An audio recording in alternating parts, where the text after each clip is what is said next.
Kaixo eta izan ongi etorriak gure kanalera. Oraingo honetan geometria analitikoko beste ariketa bat ebatziko dugu, eta ariketa hau agertu zen 2013ko ekaineko US azterketan.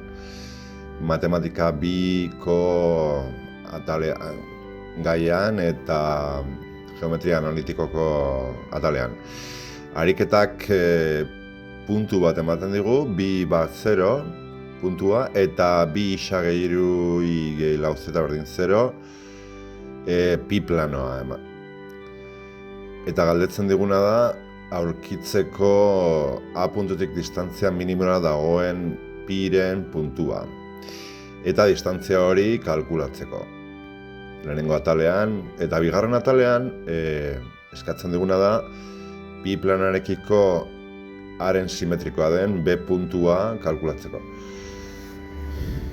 Orduan, lehenik hor dauzkagun irudietan ikusten dugu distantziaren definizioa, puntu bat eta plano baten arteko distantzia.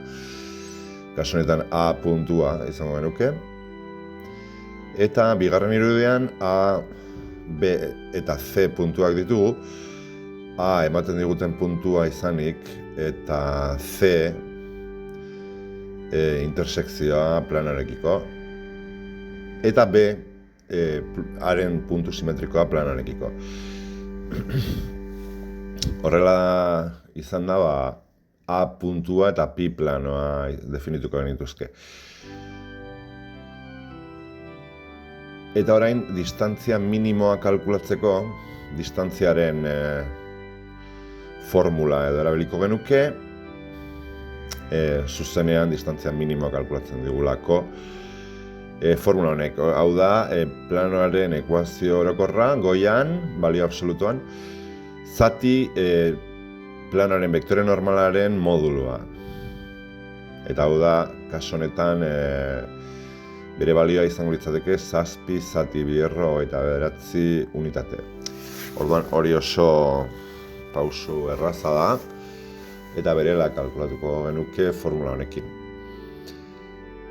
Baina ez digute bakarrik distantzia eskatzen, koordenatuak, puntua bera eskatzen digute. Ze puntua izango den, arekiko distantzia minimoa, 7 zati 2,9 unitateko distantzia hori daukana, ez?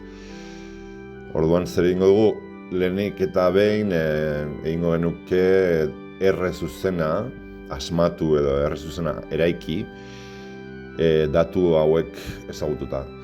Alde batetik puntua ezagutzen dugu, ezaguna da, eta planoare bai. Planotik aterako genuke vektore normala, planoaren vektore normala, eta hori da A isa, BI eta Z, A, B, C koefiziente horiek, 2,4 kasu honetan. Eta bestetik A puntua, 2-0 puntua, horrekin R, zuzenaren ekuazio parametrikoa lortuko genuke. 2-0 puntua izanik, 2,4 vektore normala. Hau da, planoarekiko perpendikularra den vektore bat. Beraz, guk nahi dugun zuzena lortuko genuke, zeinak A puntutik pasatzen bai den eta gainera planoarekiko perpendikularra den. Zuzen honek planoarekin intersekzio bat edukiko du. Hor dauzkagu txuriz 2-0 A puntuaren koordenatuak eta 2,4 vektore normalaren koefizienteak nondik lortzen ditugun, planoaren ekuaziotik eta puntutik. Alegia. Orduan, zuzen honek planoarekiko ebaki puntu bat edukiko du, noski. Eta nola kalkulatuko dugu ebaki puntu hori? Hori izanik gainera distantzia minimora dagona, A puntutik. Orduan, puntuaren eta, zuzen honen eta planoaren arteko intersekzioa kalkulatzeko, ekuazio parametrikoko balio hauek planoan ordezkatuko genituzke. isa i eta zetaren lekuan bi gehi bi lambda, bat gehi hiru lambda eta lau lambda ordezkatuko genituzke. Eta batuketak, kasu honetan batuketak bakarrik egin ondoren, minus zazpi, zati 29, balioa lortuko genuke lambdarako. Eta lambda honek balioko digu puntu hori C puntua, intersekzio puntua, edo baki puntua kalkulatzeko.